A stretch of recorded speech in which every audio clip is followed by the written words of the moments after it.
Luto muna tayo guys ng malaking pusit o cuttlefish.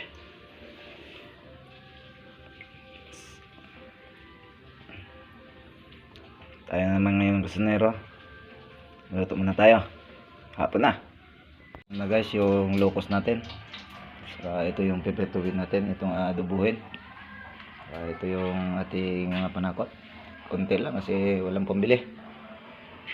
Sasalang na guys.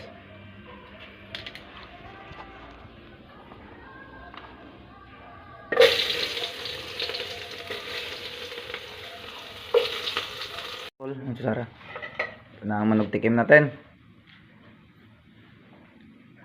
Tikman natin yung lasa ngayon guys.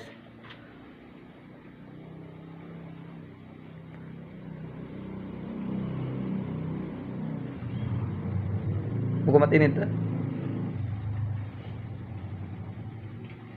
Ay. Las ay pa? Las ay. So. Ay.